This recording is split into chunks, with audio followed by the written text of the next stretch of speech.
வெட்கம்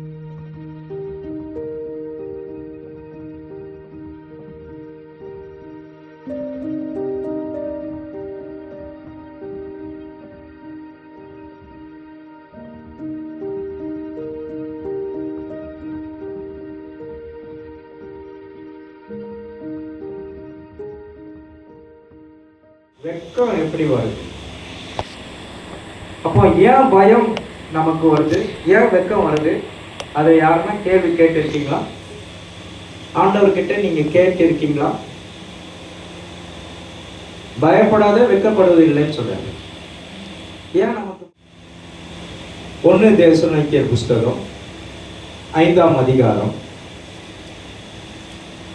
1 தெசலோனிக்கேயர் புஸ்தகம் 5ஆம் அதிகாரம், அதாவது 282வது பக்கத்துல, 282 புதிய ஏற்பாட்டுல 282வது பக்கம், பேஜ் நம்பர் 282. அதுல 22ஆம் வசனத்தை நம்ம பார்ப்போம். பொல்லாங்கன் தோன்றுகிற எல்லாவற்றையும் விட்டு விலகுங்கள். பொல்லாங்காய் தோன்றுகிற எல்லாவற்றையும் விட்டு விலகுங்கள் என்று சொல்லப்பட்டது. பொல்லாங்காய் தோன்றுகிற எல்லாவற்றையும் விட்டு விலகுங்கள். பொல்லாங்குனா என்ன அர்த்தம்?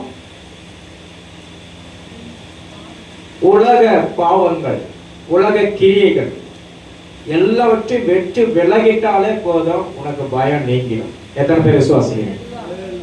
நீ வெட்கப்படுவதில்லை. கர்த்தர் உன்னை கொண்டு பெரிய காரியங்களை செய்ய அவர் வல்லமை உள்ள தேவனாயிருக்கிறார். ஒரு கிறிஸ்தவனாய் இருந்துட்டு நாம் பொல்லாங்கன காரியங்களையும் பொல்லாங்கன கிரியைகளையும் செய்தால் நமக்கு என்ன நடக்கும்? வெட்கம் வரும். பொல்லாங்கான காரியங்களை செய்தால் வெட்கம் வரும்.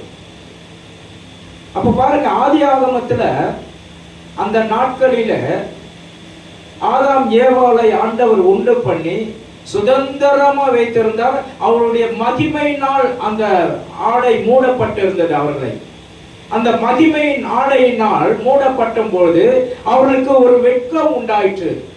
எதனால் வெட்கம் உண்டாயிற்று? பொல்லாதமான காரியங்களை செய்வதற்காக அவங்களை தூண்டி விட்டுட்டான். அப்ப தூண்டி விடும் போது அவன் ஆண்டவருக்கு விரோதமான தவறுகளை செய்ததுனால, கீழ்ப்படியாமல் போனதுனால அவன் வெட்கப்படுறான்.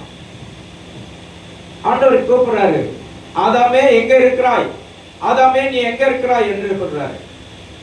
ஆண்டவரே, நான் ஒளிந்து கொண்டிருக்கிறேன், மறைந்து கொண்டிருக்கிறேன். ஏன் மறைந்திருக்கிற, நீ ஏன் மறைந்திருக்கிற அப்படின்னு கேட்கும் போது, இல்ல ஆண்டவர், எப்பவுமோ பிள்ளைங்க எப்படி இருக்கும்,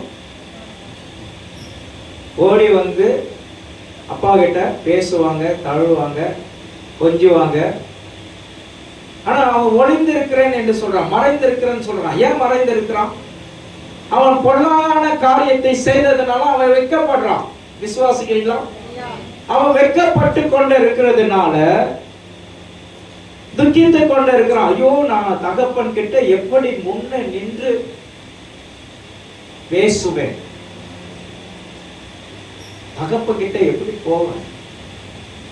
ஆண்டவராகிய தகப்பன், பிதாவாகிய தேவன் என்னை உருவாக்கினாரே. இன்னைக்கு ஆண்டவருடைய பிள்ளைகள் பொல்லாங்கான காரியங்களை விட்டு விலகும் போது கர்த்தர் நம்மை வெட்கப்பட விட மாட்டார். நம்மை உருவாக்கி கொண்டே இருப்பார். ஆண்டவர் பயத்தை கொண்டு வர விட மாட்டார். எதையாவது கொண்டு பயந்து கொண்டு இருக்கிறோம், எதையாவது நினைச்சு பயப்படுறோம். சில காரியங்கள் நமக்கு பயத்தை கொண்டு வந்து சாப்பிட கூட விடாத பண்ணி கொண்டு இருக்கிறோம். எத்தனை பேர் விசுவாசிக்கிறீங்க? உங்களுக்கு பயம் வந்திருக்கா? உங்களுக்கு பயம் வந்திருக்கா? ஐயா, பயம் வந்திருக்கு. சில நேரத்துல நம்ம சாப்பிடும் போது ஏதாவது ஒரு நினைச்சிட்டு, பயந்த காரியத்தை நினைச்சிட்டு சாப்பிடுங்க. பயந்துட்டோம் அப்படின்னா நம்ம வெட்கப்படுறோம். அப்போ பொல்லாங்கான காரியங்கள் நமக்குள்ள இருக்கிறதுன்னு அர்த்தம். பொல்லாங்கை விட்டு வெளியேறணும். விசுவாசிக்கிறீங்களா? அதற்காக தான் ஆண்டவர் இந்த தெஸ்னோக்கியர் புஸ்தகத்துல சொல்லப்பட்டு இருக்கிறது. அல்லேலூயா. 1வது வசனம் வாசிங்க. சகோதரரே, இவர்கள்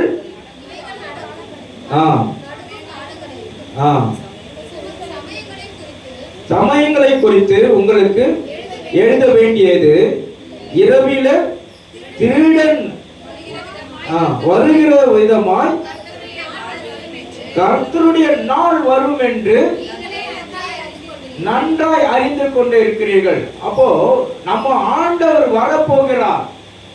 ஆண்டவருடைய வருகைக்கு முன்பாக நம்மை சாத்தான் எப்படியெல்லாம் கரப்படுத்தணுமோ, எப்படியெல்லாம் பயப்பட வைக்கணுமோ, எப்படியெல்லாம் தேவனை விட்டு விலகி இருக்க வைக்கணுமோ அவன் நினைக்கிறான். ஆனா ஆண்டவரோ நமக்கு பலன் தருவார். அல்லேலூயா. எத்தனை பேர் விசுவாசிங்க? ஆண்டவருக்கு பயந்து நடுங்க வேண்டும். எத்தனை பேர் விசுவாசிக்கிறீங்க? அல்லேலூயா. ஆண்டவருடைய, அதாவது தேவனுடைய சித்தத்தை செய்கிறவர்கள் பயப்பட மாட்டார்கள். விசுவாசிக்கிறீங்களா? தேவனுடைய சித்தத்தை செய்யாதவர்கள் பரலோகத்துக்கு போக மாட்டார்கள். அதான் உண்மை. விசுவாசிக்கிறீங்களா? தேவன் சித்தத்தை செய்கிறவர்கள் பயப்பட மாட்டார்கள். தேவன் வருகையில அவர்கள் எடுத்துக் கொள்ளப்படுவார்கள். அப்போ ஆண்டவர் எப்படி வருகிறார்? அதுல 2வது வசனம் வாசிங்க. இரவில திருடன் வருகிறது போல கர்த்தருடைய நாள் வரும் என்று நீங்களே நன்றாய் அறிந்திருக்கிறீர்கள். அல்லேலூயா. எப்படி வருவாருன்னு ஆண்டவருக்கு தெரியும். அல்லேலூயா. ஆண்டவர் உங்களுக்கு தெரியும்.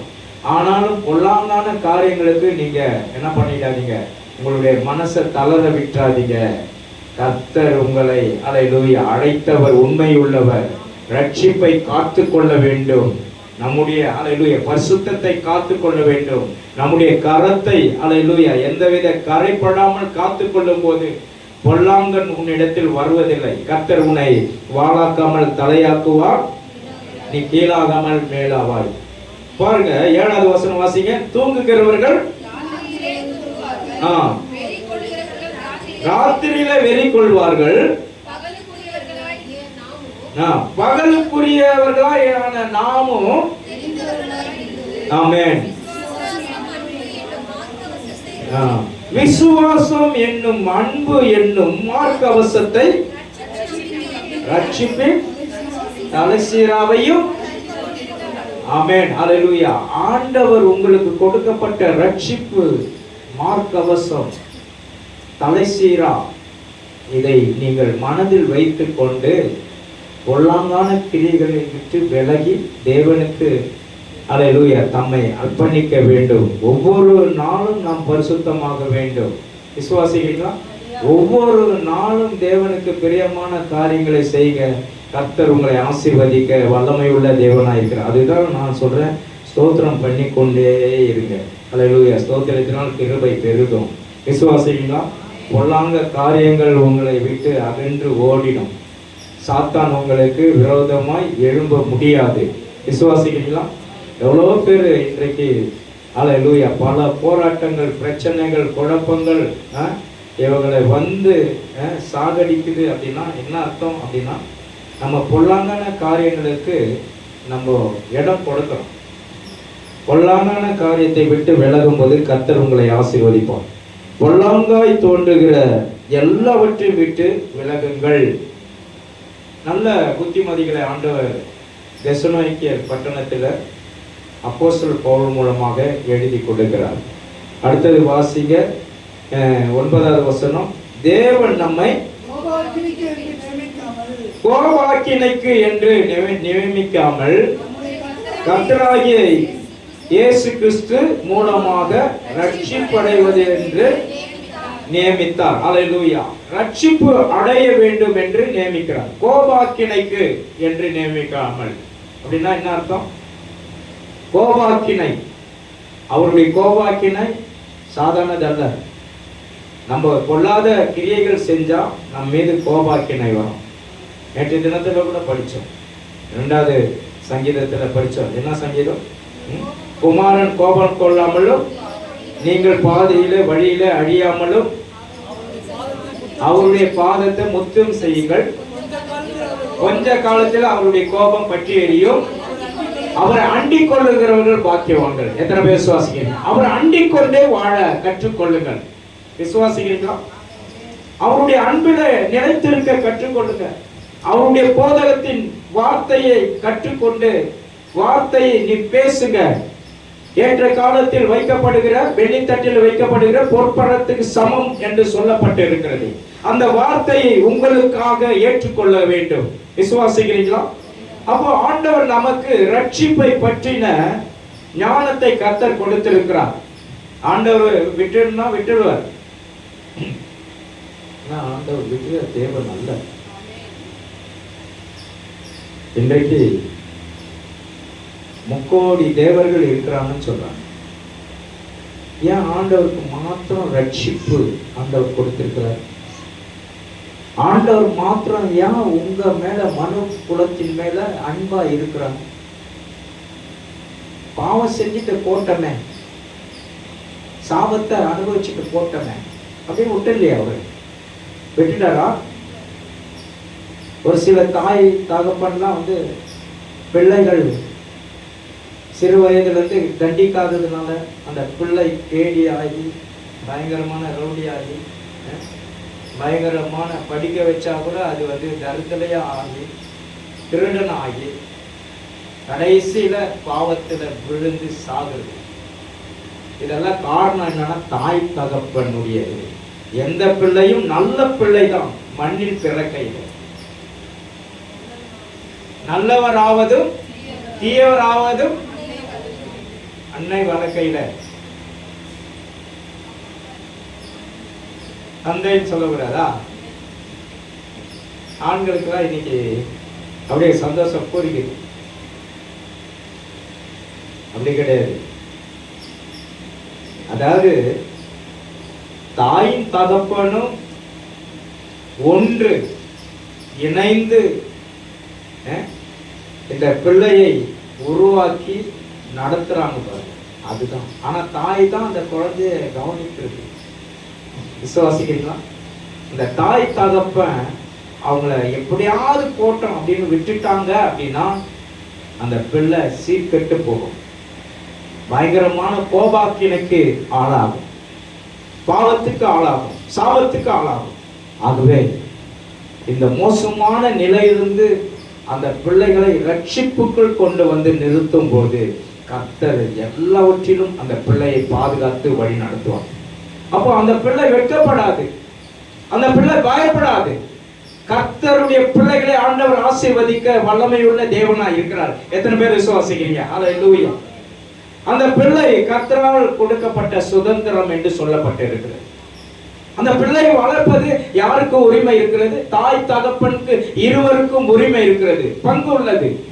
விசுவாசிக்கிறீங்களா? அப்போ அந்த பிள்ளையை நாம் கவனிக்காமல் இருந்தால் அந்த பிள்ளை தாறுமாறா தான் போகும். தாறுமாறா போகுமா இல்லையா? அந்த பிள்ளை எப்படி போகும்? சும்மா கொஞ்சம் தானே நம்ம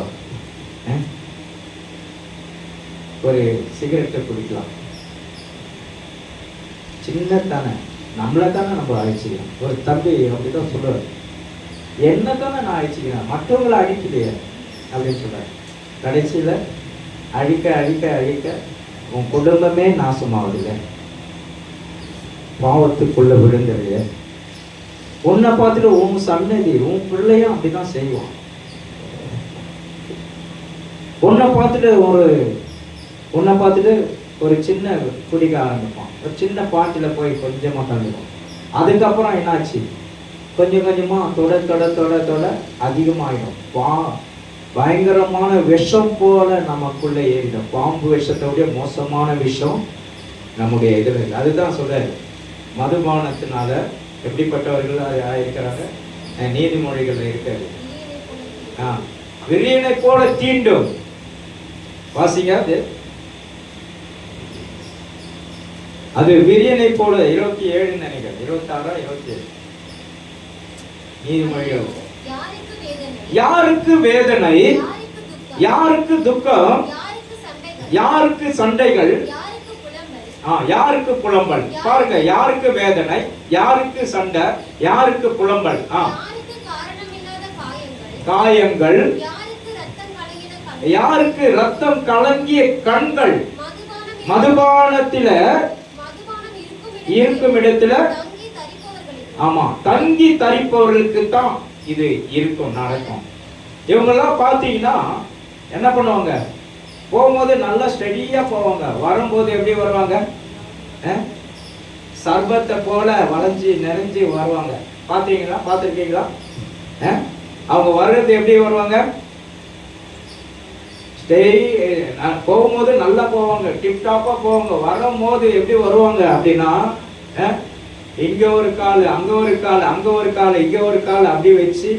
மாஸ்டருக்கு அனுபவம் இருக்கா?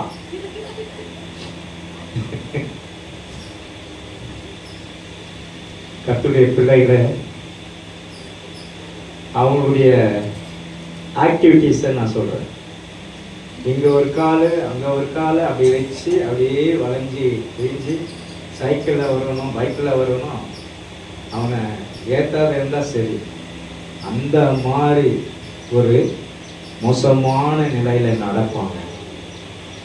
கிரியைகள், அதுதான் இதுல சொல்றாரு, பொல்லாங்காய் தோன்றும் எல்லாவற்றையும் விட்டு விலகுங்கள், அப்பொழுது உனக்கு பயம் இருக்காது, அப்பொழுது நீ வெட்கப்பட மாட்டாய். பொல்லாங்காய் தோன்றுகிற கிரியைகளை விட்டு விலகும் போது கர்த்தர் உன்னை வெட்கப்பட விட மாட்டார். உன்னுடைய சன்னதி ஆசீர்வதிக்கப்படும், உன்னுடைய குடும்பம் ஆசீர்வதிக்கப்படும், உன்னுடைய வருங்கால குடும்பம் சன்னதி ஆசீர்வதிக்கப்பட்டு தேவைகளை ஆண்டவர் சந்திப்பார். அவர்கள் எல்லாரும் தெய்வ பக்தி உள்ள தேவ பிள்ளைகளாய் வளருவார்கள். எத்தனை பேர் விசுவாசிக்கிறோம்? அல்லேலூயா. அப்போ பாருங்க, வாசிக்க மறுபடியும் அந்த வேற வார்த்தை வாசிங்க. அடுத்தது, கலப்புள்ள சாராயத்தை நாடுகிறவர்களும் மதுபானம் ரத்த வர்ணமா இருந்து பாத்திரத்துல பளபளப்பாய் தோன்றுகிறார், நீ அதை பாராதே. அது மெதுவா, அது பார்க்கறதுக்கு கொஞ்சம் தான் சாப்பிடுவாங்க, கொஞ்சம். அதாவது ஒரு பார்ட்டியில, ஒரு கல்யாண பார்ட்டியோ அல்லது ஒரு பர்த்டே பார்ட்டிலே போய் கொஞ்சமா சாப்பிடுவாங்க.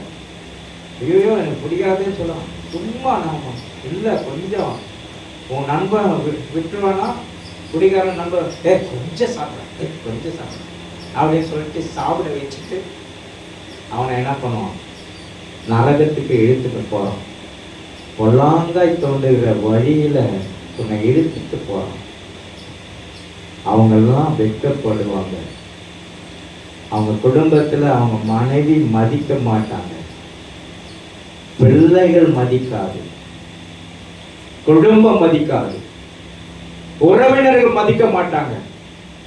விசுவாசிகளா?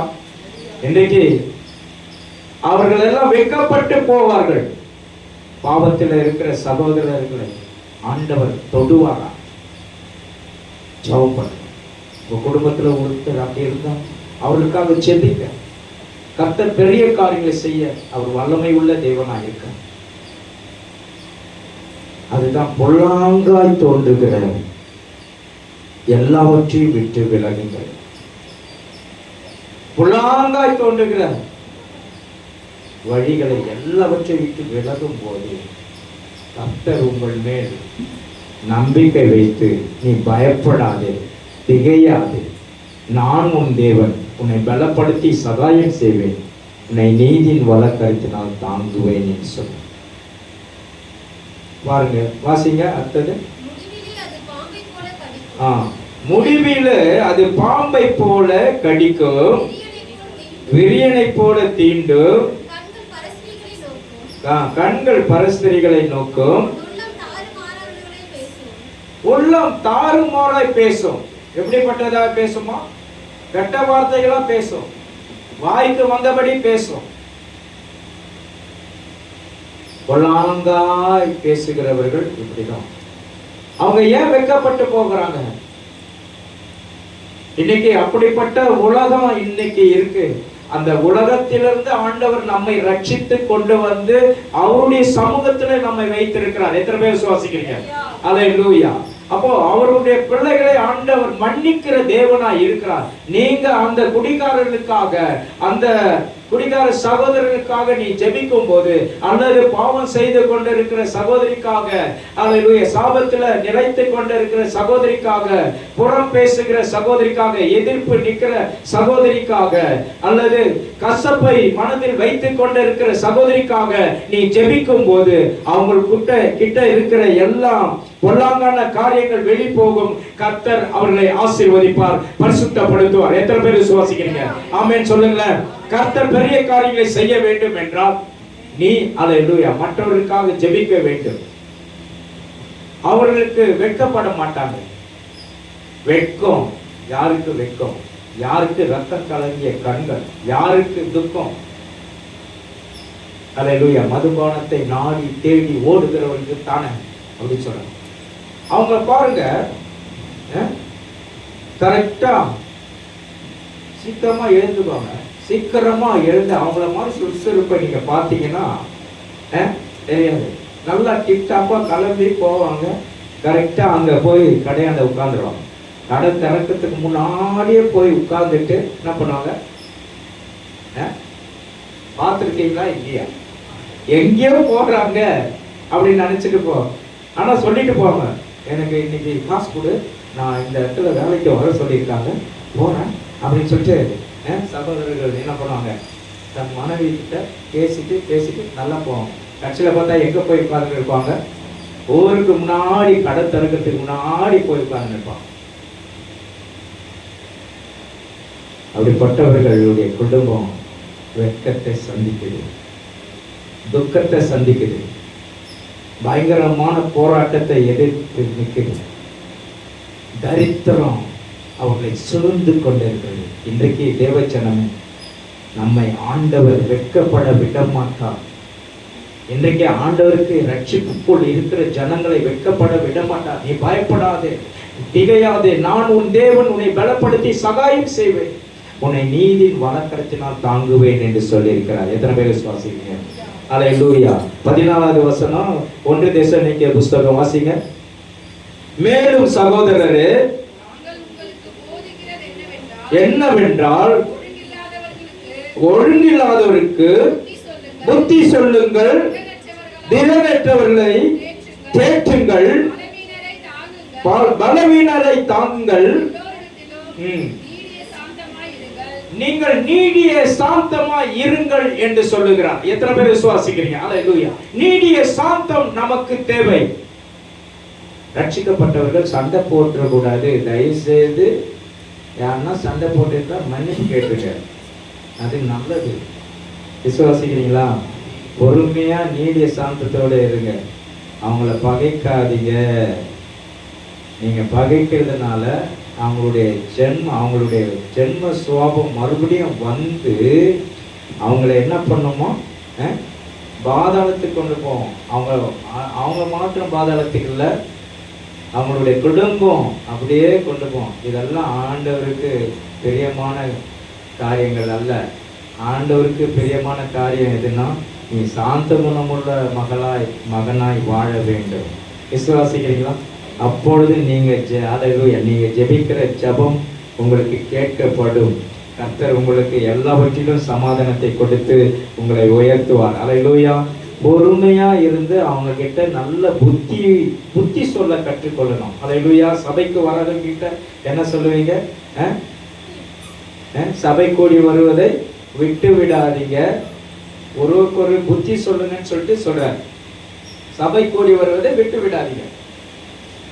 அப்போ சபைக்கு வரல அப்படின்னா அவங்க பின்மாற்றத்துக்குள்ள இருக்கிறாங்கன்னு அர்த்தம். சாபத்தை வாங்கி கொண்டு இருக்கிறாங்கன்னு அர்த்தம். விசுவாசிக்கிறீங்களா? அப்போ சபைக்கு வரல அப்படின்னா அது ஒரு சாபம். சபைக்கு போகல அப்படின்னா அது ஒரு சாபம். அப்போ அது வேற ஏதோ அந்த பொல்லாங்கான கிரியைகள் அவர்களுக்குள்ள இருக்கிறதுனால, அவங்களை விட்டு ஒழியாத இருக்கிறதுனால அவங்க சபைக்கு வர மாட்டாங்க. விசுவாசிக்கிறீங்களா? சபைக்கு வராத இருக்கிறதுக்கு காரணம் இதுதான். ஆனா என்ன சொல்லுவாங்க தெரியுமா? எனக்கு உடம்பு சரியில்லை, நான் ஜெபிச்ச நைட்டு வந்துடணும்னு சொல்லிட்டு நைட்டெல்லாம் ஜெபம் பண்ண. போய் சொல்றாங்க பாருங்க, நைட்டெல்லாம் ஜெபம் பண்ண, காலையில வர்றதுக்கு என்னால முடியல அப்படின்னு சொல்றாங்க. சாத்தான் மேல போறோம்னு சொல்றாங்க. எனக்கு உடம்பெல்லாம் வலி, நைட்டெல்லாம் தூங்காத செல்போனையும் சிற்றின்ப பழக்கங்களையும் வச்சுட்டு சாத்தான் மேல போய் சொல்றான். சாத்தானே உங்ககிட்ட இருக்கிறான், அவனை ஆளக்கூடிய தன்மை உனக்குள்ள இருக்கிறது. ஆனா அவனை தருத்தக்கூடிய வல்லமையை கர்த்தர் உனக்கு கொடுத்திருக்கிறார். என்ன சொல்றாரு? வல்லமை கொடுத்திருக்கார். நீ எதிர்த்து நில், அவன் ஓடி போவான்னு சொல்றாரு. விசுவாசிக்கிறீங்களா? எதையோ ஒன்ன பார்த்துட்டு விடிய விடிய விடிய பார்த்துட்டு கிரியையில நீ பொல்லாங்கான காரியங்களை செஞ்சுட்டு காலையில எழுந்துக்க முடியல. சாத்தான் என்னை படுக்க வச்சுட்டான். சாத்தான் படுக்க வைக்கல, நீதான் சாத்தானுக்கு என்னமா சாத்தானுக்கு ஆமா இடம் கொடுக்கிற. ஆண்டவர் சொல்றாரு இல்லையா, நீ சாத்தான மிதிப்ப, சத்துருக்களை மிதிக்கிறதுக்கு உனக்கு வல்லமை கொடுக்கிறேன்னு கர்த்தர் சொல்லுகிறார். நீங்க ஒருவருக்கு ஒரு புத்தி சொல்லுங்க, ஜெபம் பண்ணுங்க, அவர்கள் நன்மை பெற்றுக்கொள்ளணும். உங்களை மாதிரி சபைக்கு வந்து நன்மை பெற்றுக்கொள்ளும் போது உங்கள் வாழ்க்கை மாறும். கர்த்தர் உங்களுக்காக ஆசீர்வாதத்தை கொடுக்க அவர் வல்லமை உள்ள தேவனாயிருக்கிறார். வாசிங்க அடுத்தது 15வது வசனம். ஒருவனும்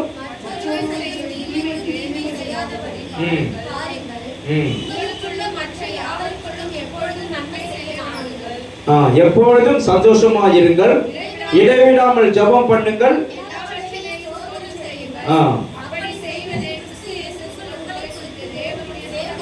தேவனுடைய சித்தமா இருக்கிறது.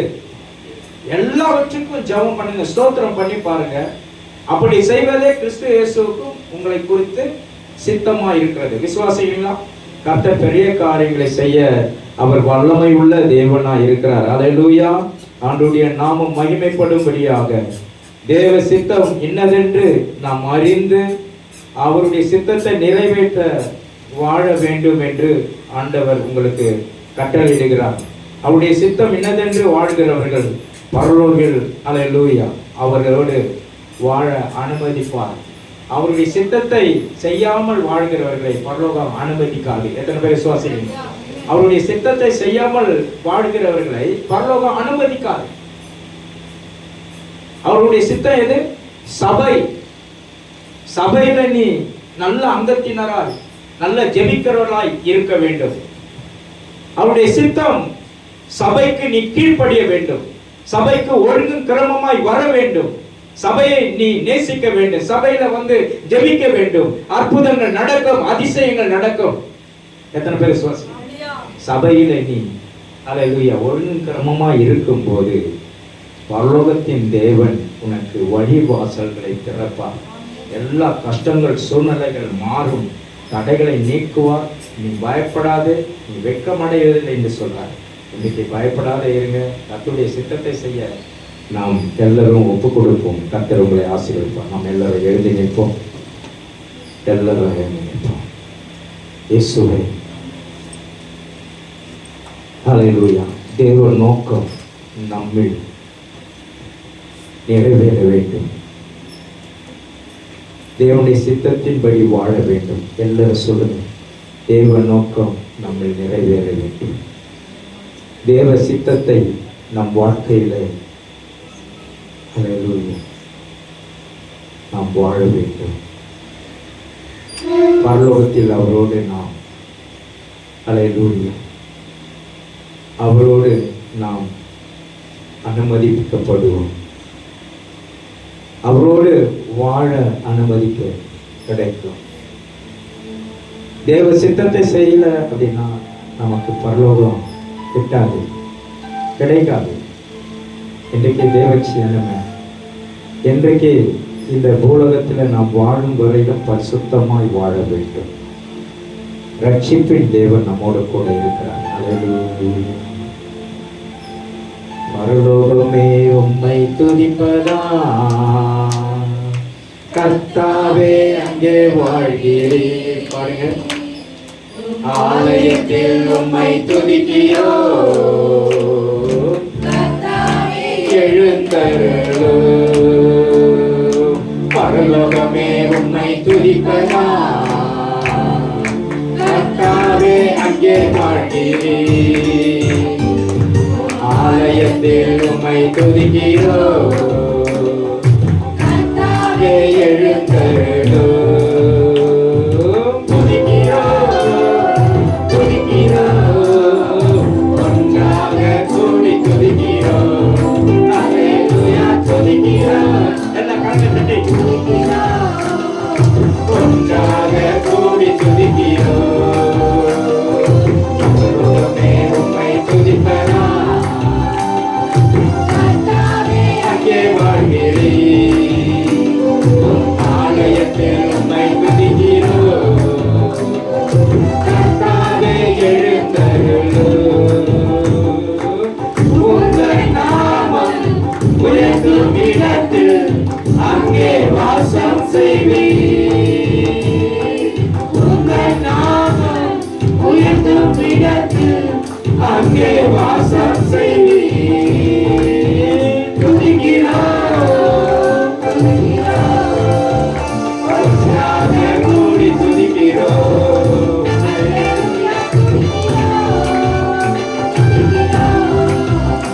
ஒன்றாக கூடி துதிக்கிறோம், உம்மை துதிக்கிறோம்.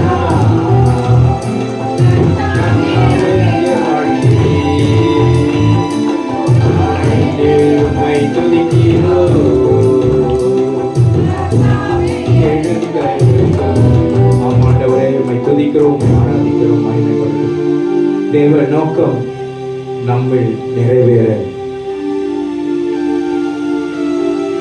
நாம் ஜெபிக்க வேண்டும். தேவ நோக்கம் நம்மில் நிறைவேற நாம் வாழ வேண்டும். அப்பொழுதுதான் பரலோகில் அவரோடு அல்லேலூயா வாழ அனுமதி கிடைக்கும். தேவ சித்தம் செய்யாமல் நாம் பரலோகத்தை எதிர்பார்க்க முடியாது. தேவ சித்தம் செய்யாமல் பரலோகத்தை எதிர்பார்க்க முடியாது. இன்றைக்கு தேவ சித்தத்தை செய்வதற்காக தங்களை அர்ப்பணிங்க. கர்த்தர் உங்களை ஆசீர்வதிக்க வல்லமை உள்ள தேவனாயிருக்கிறார். அல்லேலூயா. பொல்லாதவைகளை தோன்றும் எல்லாவற்றையும் விட்டு விடுங்கள். பொல்லாதவைகளை தோன்றும் எல்லாவற்றையும் விட்டு விலகுங்கள் என்று சொன்னார். இன்றைக்கு கர்த்தருடைய பிள்ளைகள் எல்லாவற்றையும் விட்டு விலகி நம்மை பரிசுத்த ஆலயத்திற்குள் கொண்டு வந்திருக்கிறார். இன்றைக்கு கர்த்தர் உங்களை ஆசீர்வதிக்க விரும்புகிறார். அன்பின் பரலோகத்தின் ஆவி, இந்த நாலு கால ஜெபிக்கிறோம். உடைய நாமம் மகிமைப்படும்படியாக ஜெபிக்கிறோம். வந்தவர் ஒவ்வொருவரையும் ஆசீர்வதி, எல்லா தீங்குக்கு விலக்கி காத்தரலாம். புதுபலத்தால் இடை கட்டுங்க, பெரிய காரியங்கள் செய்யும். இயேசுவின் நாமத்தில் பிதாவே. எல்லாரும் சேர்ந்து சொல்வோம். என் ஆத்துமாவே கர்த்தரை ஸ்தோத்திரி, என் முழுவதுமே பரிசுத்த நாமத்தை ஸ்தோத்திரி. என் ஆத்துமாவே கர்த்தரை ஸ்தோத்திரி, அவர் செய்த சகல உபகாரமும் மறவாது. நம் ஆண்டவராகிய இயேசு கிறிஸ்துவின் கிருபையும் பிதாவாகிய தேவனுடைய அன்பும் பரிசுத்த ஆவியானவருடைய அன்பின் ஐக்கியமும் சமாதானமும் சந்தோஷமும் முடிவு பரியந்தம் நிலைத்திருப்பதாக. ஆமென் சொல்லுவோம். அல்லேலூயா, அல்லேலூயா, அல்லேலூயா. ஒருவருக்கு ஒரு வாழ்த்துங்கள். கர்த்தர் உங்களை ஆசீர்வதிப்பாராக. கவனத்துக்குள்ள வைங்க. வருகின்ற வெள்ளிக்கிழமை 1ஆம் தேதி 5:30 மணிக்கு நமக்கு திருவிருந்து ஆராதனை உண்டு. ஆகவே நீங்கள் இதில் கலந்து கொள்ளும்படி உங்களை அன்பாய் அழைக்கிறோம். திருவிருந்து ஆராதனையும் வாக்குத்தத்த ஆராதனையும் உண்டு. நீங்கள் கலந்து கொள்ளுங்கள். கர்த்தர் உங்களை ஆசீர்வதிப்பாராக.